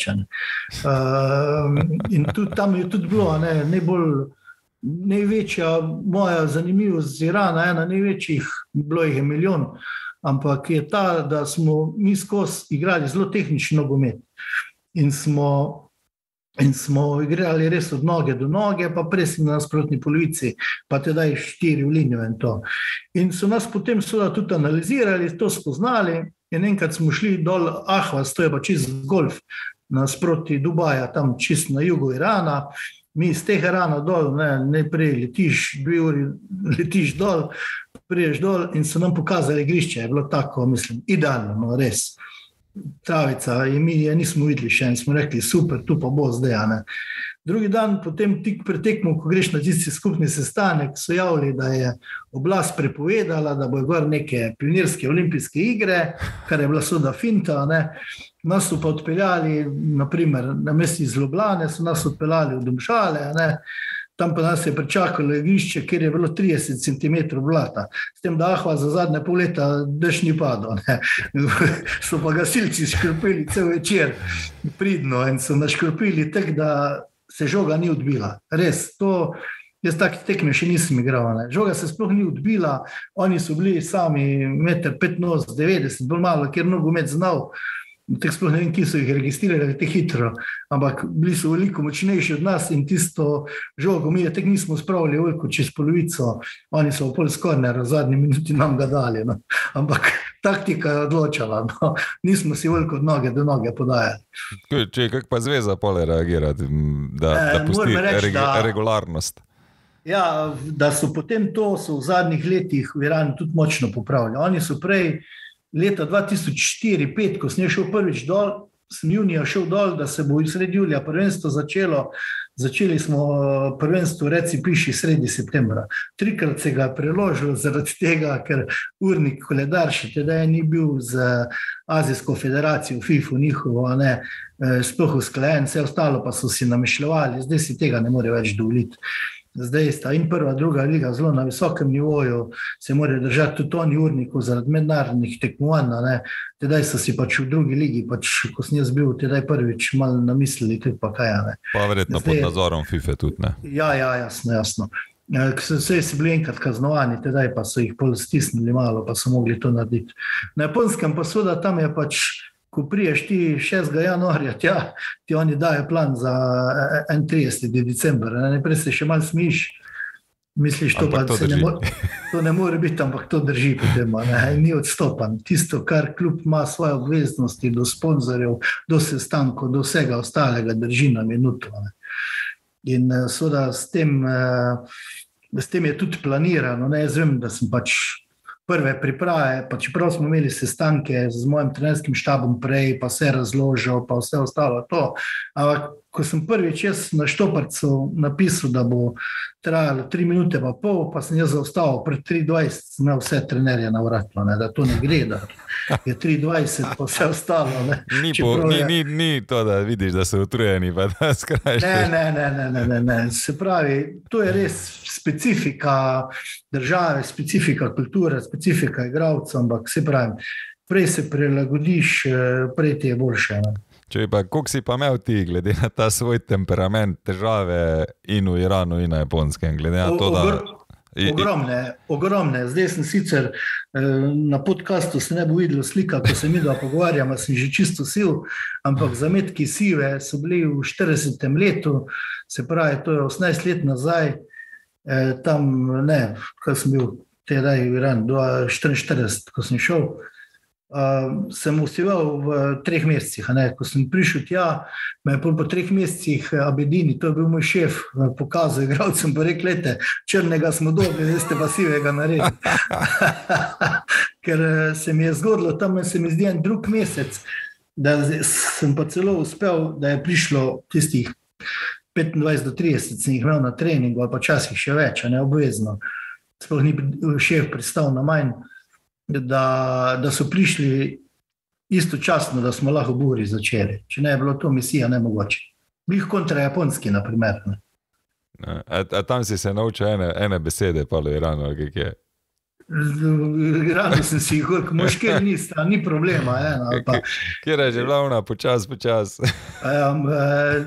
Ja, vaš je to, kar počasi, ja. Ampak se pravim, tu so tiste razlike, selekcioniranje moramo omeniti Irana, bilo super. Imel sem 45 igralcev na prvih 10 treningih in zdaj si ti razporedi, zamisli si, enote, igrišča, kjer boš s kom delal, ne glede na pomočnike. To je bilo praktično nemogoče. Potem sem uspel priti na 25 do 30, ampak manj jih pa ni bilo. Ker je tudi šef... Pa to so imeli pod pogodbo, ali kaj? Pod pogodbo jih je bilo več. Ampak ni bilo A pa B ekipe. Tisti so bili na igrišču, Igor, tisti so bili na igrišču. Ampak to ni bilo A pa B ekipe, ali kaj? Ne. Koliko smel pa Stafa dol? Ja, potem, ko smo bili pri Damašku, je bil zelo bogat klub, tam koliko sem hotel. Tam res potem so mi vse pravim, smo bili 4 Slovenci plus 10 Irancev. Tam je bilo super, naprimer, kar se tiče doktorja, 2 zdravnika, pa 2 maserja, pa fizioterapeuta. To je bilo stalno. Kar se tega tiče, je bilo super. To še na Japonskem ni bilo tako dobro. To še edin, bom rekel, v Hajduku, tudi kar si že želel, ptičje mleko je bilo. Ker smo imeli res dovolj stafa, kondicijo, in to so oni z fakultete, v sodelovanju z mano in Đorđevićem delali izredno dobro, doktor Marijo Tomljanović, pa cel štab zravno, tako da tam je klapalo vse v nulo. Tam sem res v bistvu samo se posvetoval z njim, nadziral, kar se tiče same obremenitve, GPS-a, vprašalnikov, predpočutja, vse ostalo, vse to je šlo v roko z njimi. Tudi oni so bili veseli, da sem jim ne to dal v roke, ampak da nisem tu se preveč spuščal v njih noter, ampak moštvo je bilo dobro pripravljeno, to moram reči. Ok, da se vrnemo nazaj izven teh vseh anekdot in težav, bi se vrnil sam še na eno zadevo, kar se tiče tedenskega planiranja treningov.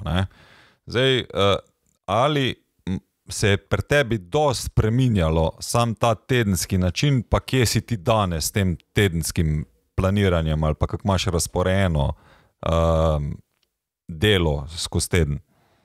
Če je normalna tekma sobota, rečemo, ono je nekaj idealno. Ja, naprimer, rečemo, normalna tekma sobota, zdaj spet žal moram tu omeniti, odvisno v katerem klubu si.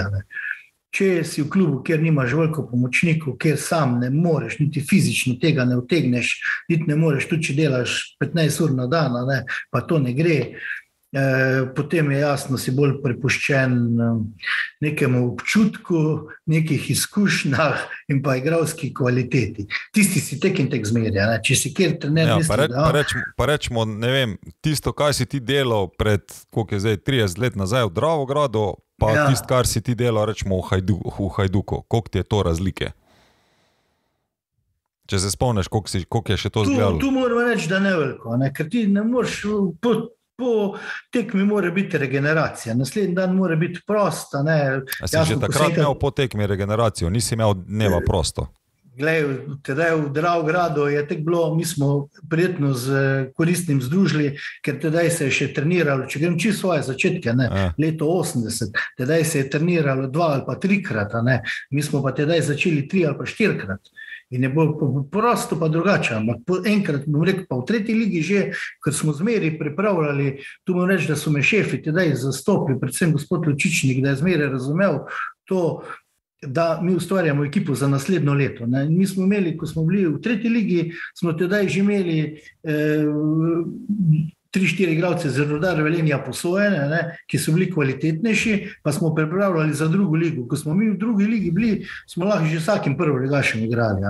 Dobre, ampak ko si igral 1. ligo v Dravogradu, kak si imel že, rečemo, tam ste bili... Tedaj je pa podobno. Normalno, profesionalno ritem. Si imel po tekmi takoj regeneracijo, pa potem dan prost? Odvisno, ali takoj že malo po treningu oziroma tekmi, kam smo potovali, kam da smo že tisto prvo malo tam naredili, če ne pa potem drugi dan ali pa... prvi ali pa drugi dan, odvisno. To se je malo menjalo, glede na trende, ki so zelo zanimivi tudi v svetovnem miljeju.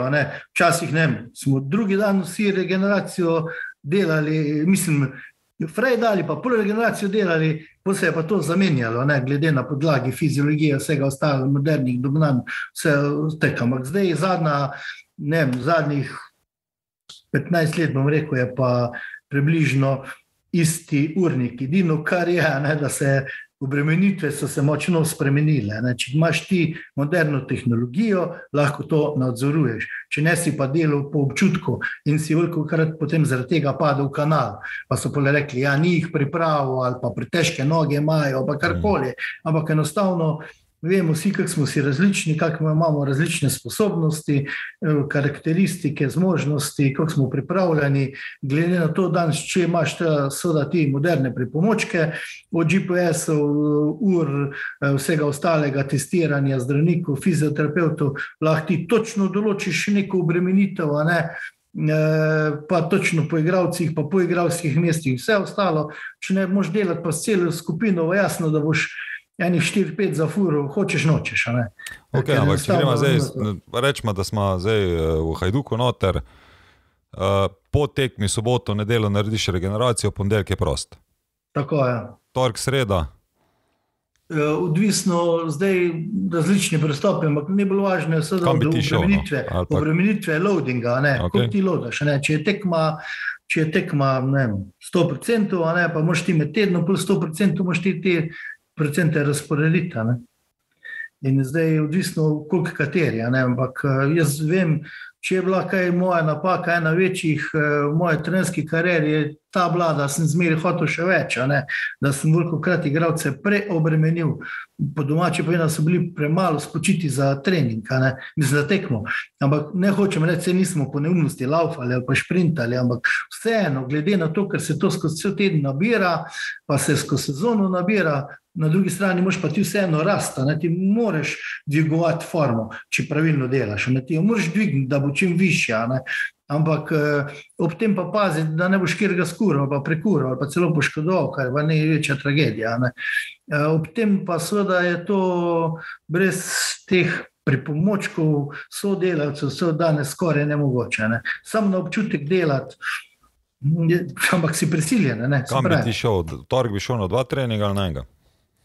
V samem 2 treninga skoraj sploh ne več, zaradi tega, ker odvisno, ker imaš ti predpripravo na trening že takšno, da je v bistvu trening že traja bolj dolgo. Zdaj ne vem, pod kaj to štejejo, ampak jaz zdaj rečem, če daš moč, stabilizacijo, core, karkoli že prej, power, če to delaš že prej, pa to traja, pol ure, pa igralec pol to, je pol že vprašanje, koliko trenerskega dela samega, tebi ostane za žogo pa za tebe, da boš moštvo nekaj pokazal, ni vadno.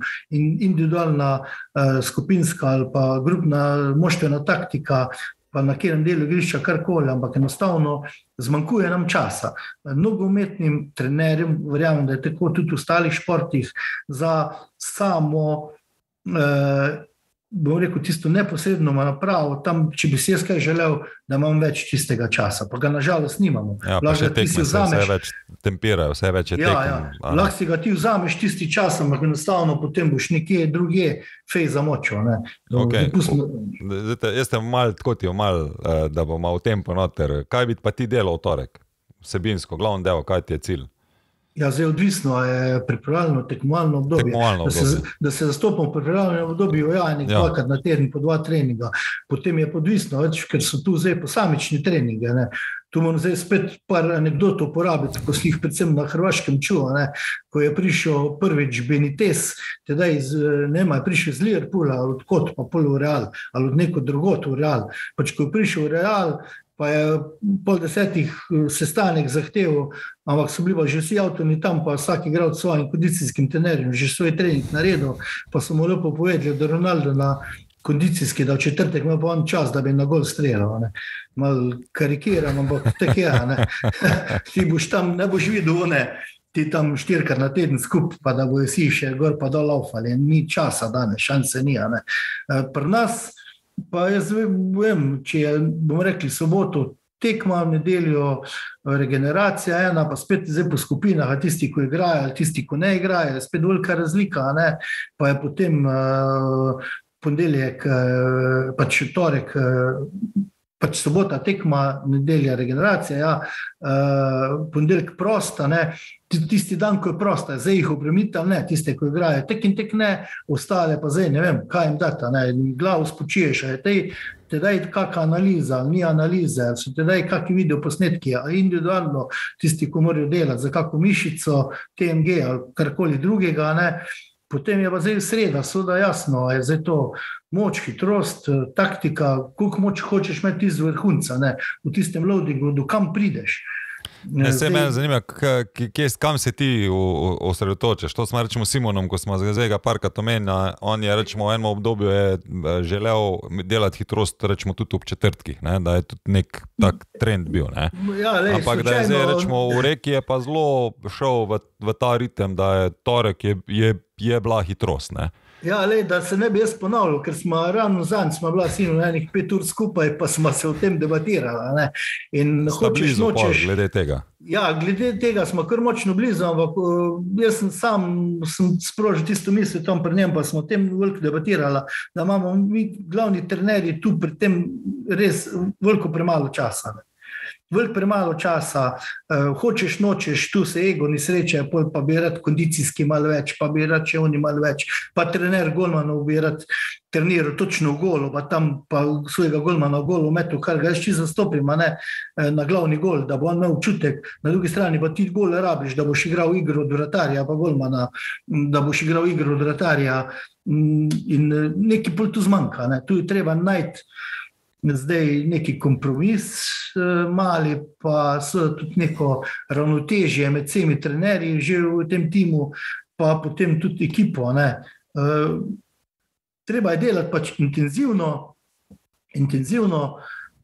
točno namensko, da veš, kaj počneš, pa koliko. Ampak vse sem jaz rekel, jaz tam samo kritiko že na sebe Rudarju, zadnjo leto nisem delal tako, ker ni bil tak tip sodelavcev, pa toliko na drugi strani, tudi eni stari igralci tega, pa kateri niso notli, in si potem v velikem precepu, pač zbereš po neko umestno, bom rekel, tako miks Čevapčič varianto, ko pa ni za nikamor. Ja, eno idejo sem pač, ali pa bi želel, da sugeriraš ali poveš pač, kaj ti meniš o tem.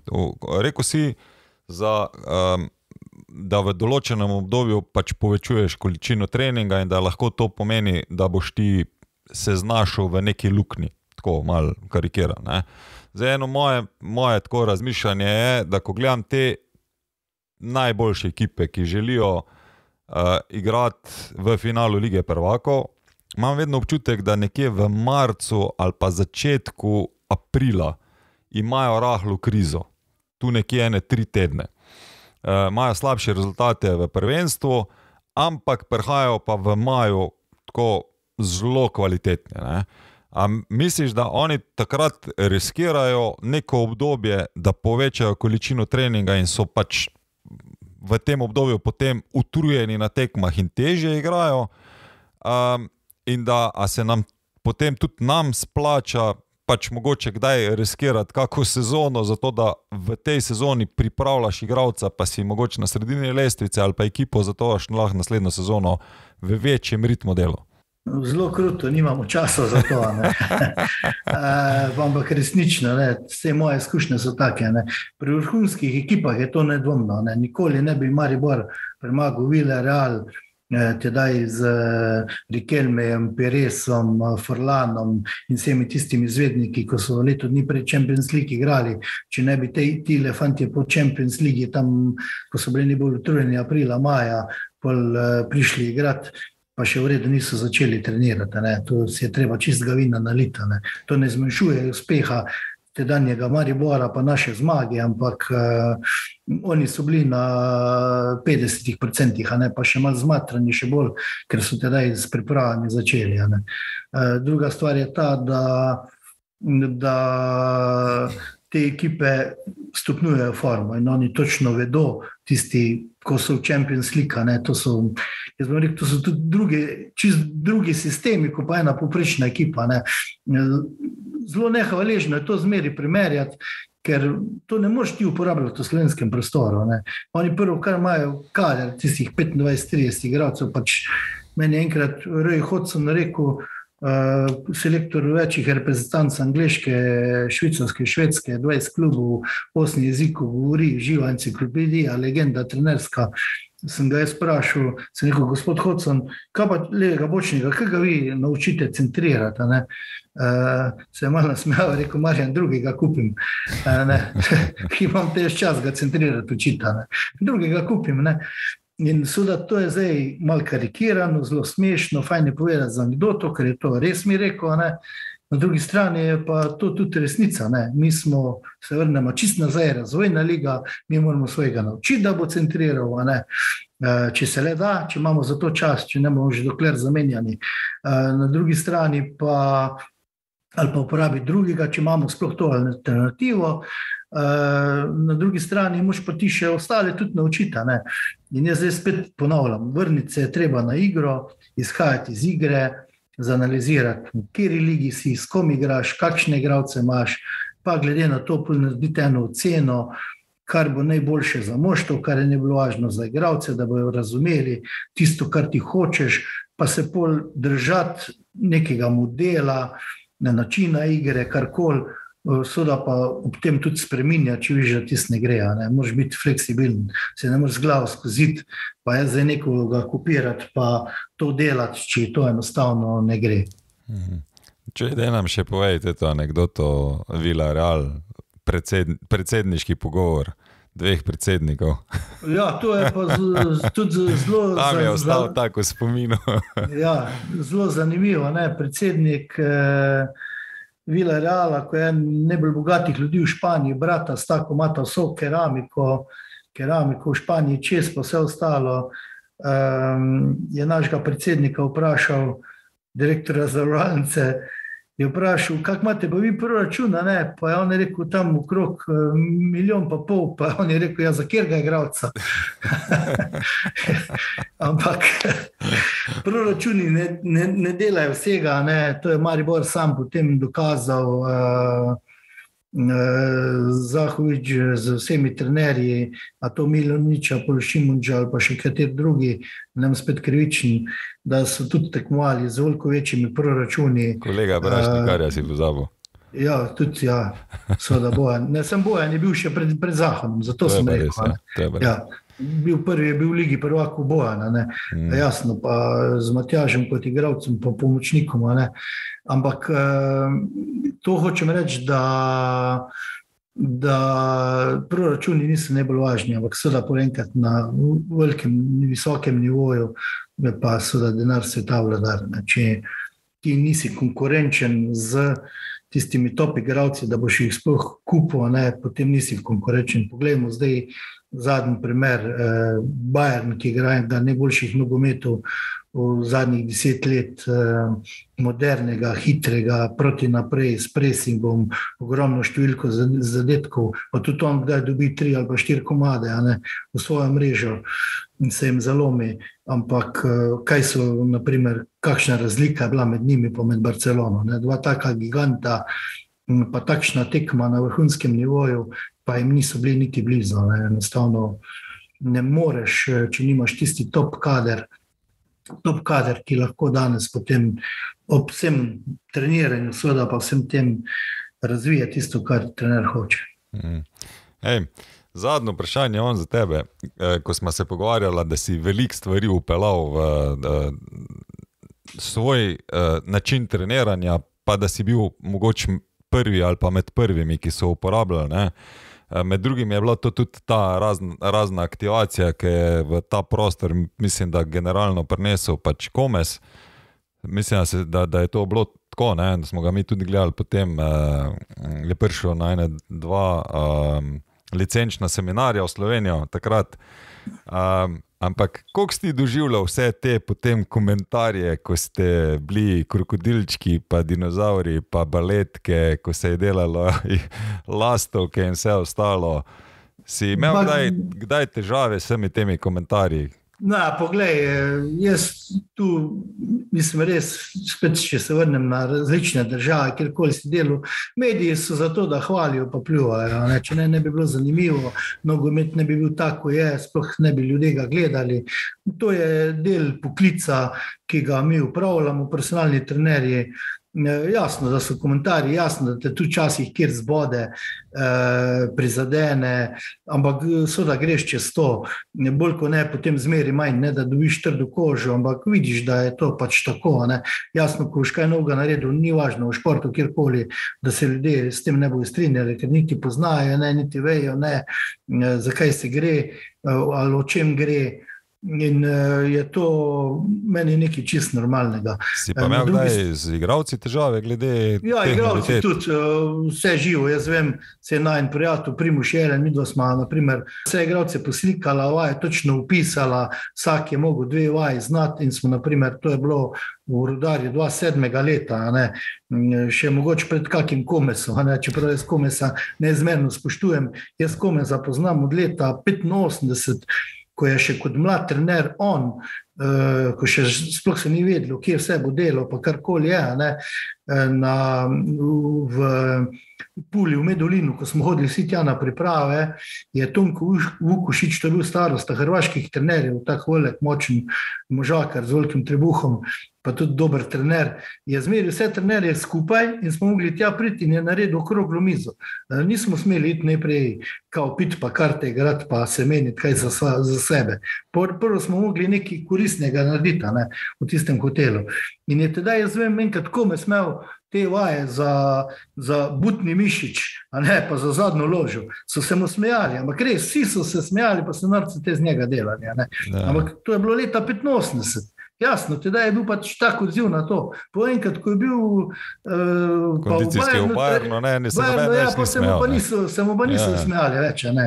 To je pač, to je tista faza razvoja, ko greš skozi njo, zdaj, kak jo sam doživiš, od tebe ne bolj odvisno, bil bi lažnil, če bi rekel, da me kdaj ni prizadelo.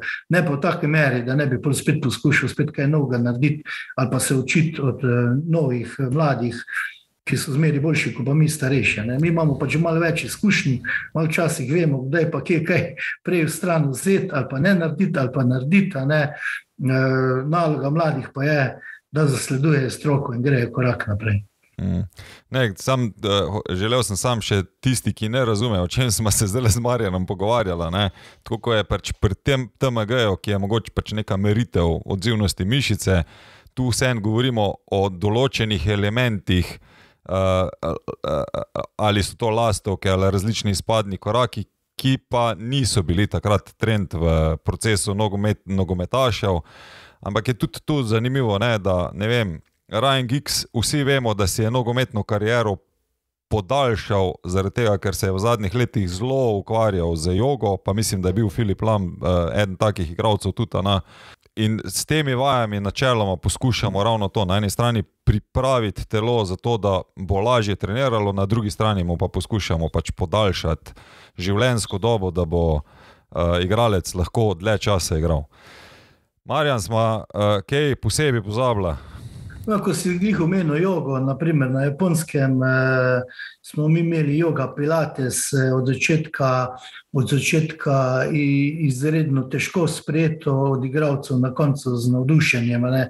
Zaradi tega, ker smo res bolj še bila tista power joga, ker so ohranjali gibljivost, ker so pridobivali na moči, pa ker res skoraj ni bilo poškodb. Tako da odvisno od trenerja, jasno, tudi danes brez fitnesa oziroma tudi teži, pa vse ostalo napredka ni.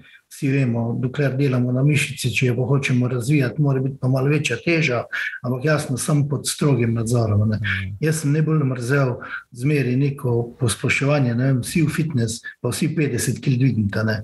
En levi bočnik ima 40 kg sam sposlu vred, pa en golman, ko ima 100, pa en centralni mladinec, ko ima 90, pa vsi isto vaja delati z isto težjo, ne. To je katastrofa. Ne. To se pravi, če nisem mogel, ali če nisem imel ob sebi strokovnjaka, ki se na to spozna, ki je samo to delal, ne, potem tega res nisem počel. Sem samo z nogometnimi vajami delal neko moč ali pa hotel nekaj razvijati. Ne. Ker škodo delati igralcev je pa največja katastrofa. Ej, hvala ti, no, da si bil moj center tele naše božične oddaje. Res, midva se rada pogovarjama, včasima se, upam, da se bomo tudi v prihodnosti. Za okroglo mizo je že Simon Rožman jo tudi predlagal, tako da boš skoraj zagotovo povabljen na eno tako debato, tudi da odpremo še mogoče kako temo ali pa da mogoče najdemo kako zanimivo rešitev za pač leta, ki prihajajo, ko bomo poskušali ta naš nogomet mogoče dvignati na še malo višji nivo. Tako da hvala, da si bil moj gost. Ja, najprej hvala za povabilo, sem vesel. Na drugi strani pa ob tem prihajajočem času res vsem poslušalcem, ki bodo to spremljali, poslušali. To je bilo le moje mnenje, zdaleč tega, da je to kaj pravilno ali pa nepravilno, ne.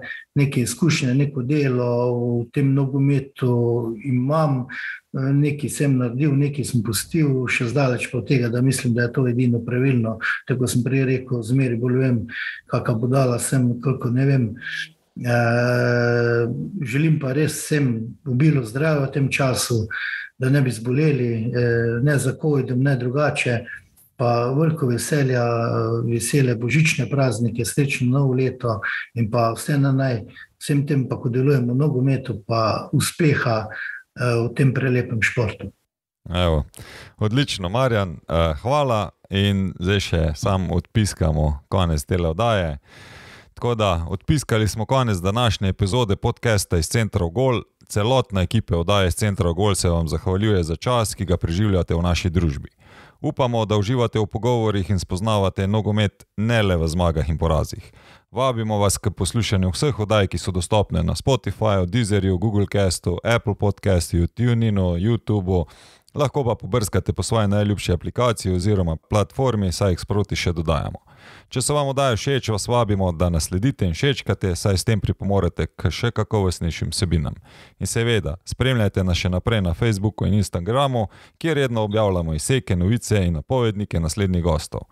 Veseli bomo tudi vseh delitev oddaj in vabim vas, da pod oddaje oddate komentarje in nam s povratnimi informacijami še pomagate, da bo oddaja še boljša. Hvala in se slišimo naslednji petek, uživajte še naprej in lep pozdrav vsem.